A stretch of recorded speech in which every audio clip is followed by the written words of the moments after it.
So today I'm going to talk a little bit more about my preset gaming. Obviously, Flesh and Blood is the big up and coming game right now, and it's great. You have your armor sets, your hero weapons, and your deck. I think Graveyard, Banish, and then Pitch. That makes perfect sense. But obviously, and in webcam I play on the playmats, but in real life every second matters. So you want to actually have your characters already set out. So what I do, as in other videos, I have a binder with my classes already to overlay that. And of course, for legendaries, you can just slot it in, put it on top of a slab anytime you want.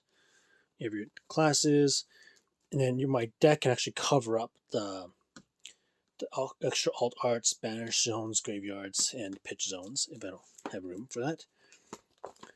But it opens up a lot of possibilities with this kind of three-way Tetris going on, and I can use backgrounds with sleeves or tokens that I can like flip over, just like so. It's really convenient, and it saves so much time. Hey, it doesn't matter to you now, but like if you're pressed on time for finish a game, you want every second, like from startup to finish.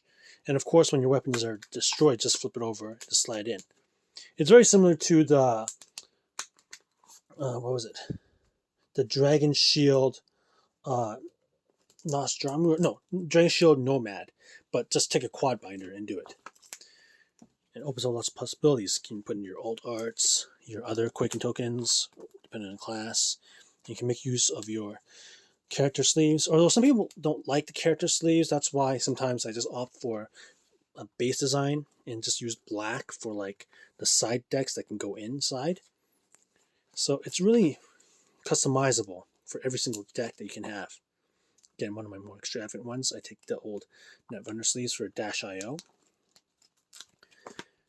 and so forth. Again, deck's going to cover up the alt arts or like the other versions that I want to showcase in my deck. And of course, these black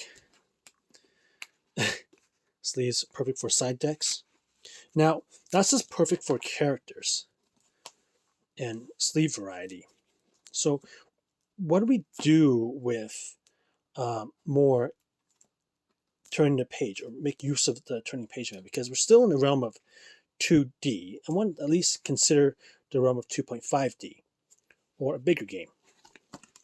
So this is Canada's best TCG that we developed here in Canada, Legion's Realms at War.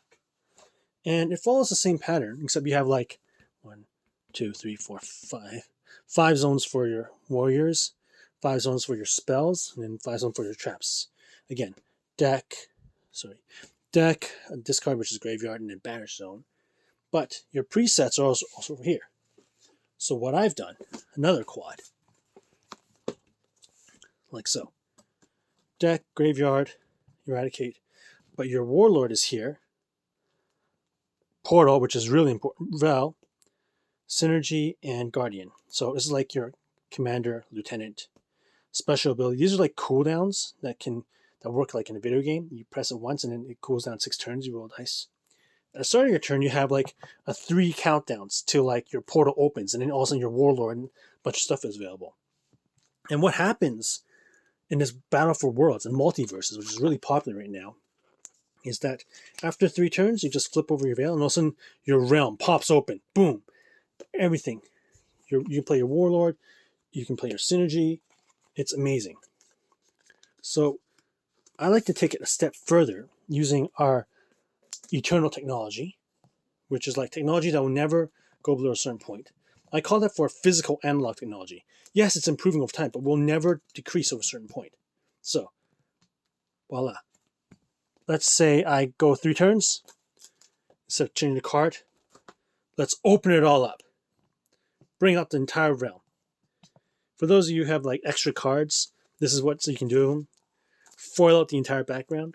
So I did leave the back row here for the traps blank on both sides so people can tell whether or not you have something to play, which is great. I know it's a bit of a hassle, and normally I would just play on the webcam with like a normal mat and in other videos like you've seen, but it's just opens up some possibilities for people who have like extra cards who want to just like double them up, don't have something to do with them. And also to note, like these are my first editions with the gold shields. These are my second editions.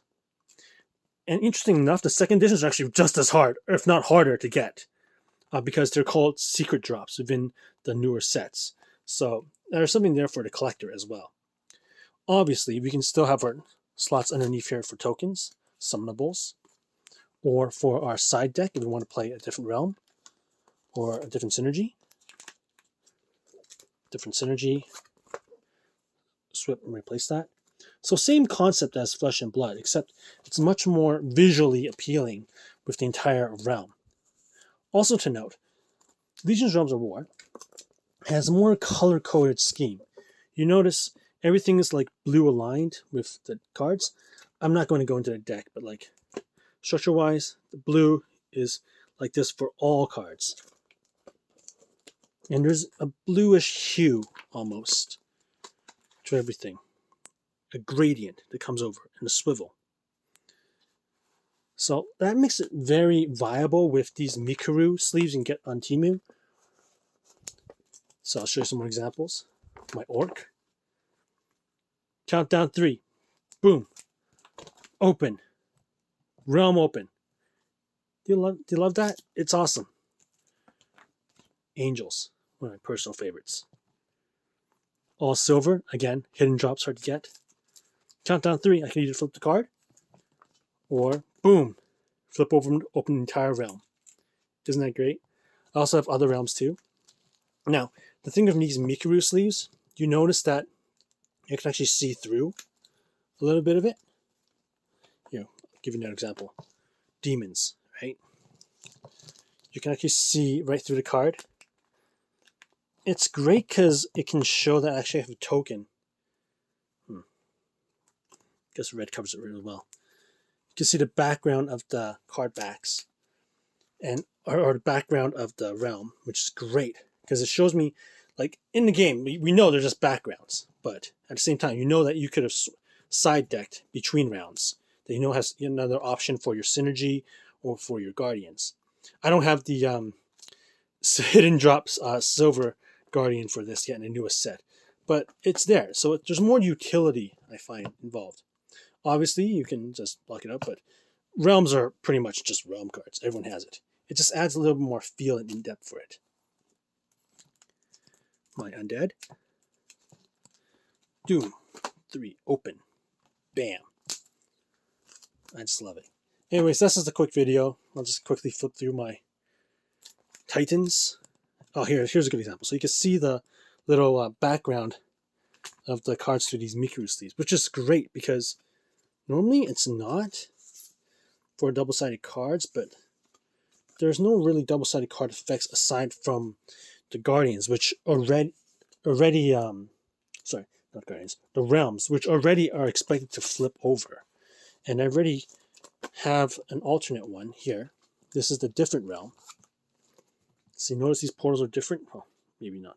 Yeah, they're a bit different because they also have different realms in them. And likely you'll probably have to make it out of binder or just don't bother at all because these aren't shiny. They're different realms that play differently. That's why I have the neutral color ones so that we can just play normally and go across that way. But for you diehards here, it's always great to count down 3 and then flip, boom. Look at that. Second edition to first editions. So nice. I'll do a couple more.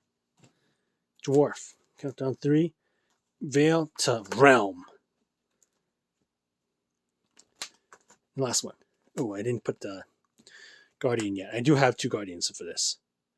Countdown 3. Veil to Realm. Anyways, that's just a quick video. Hope you guys enjoy.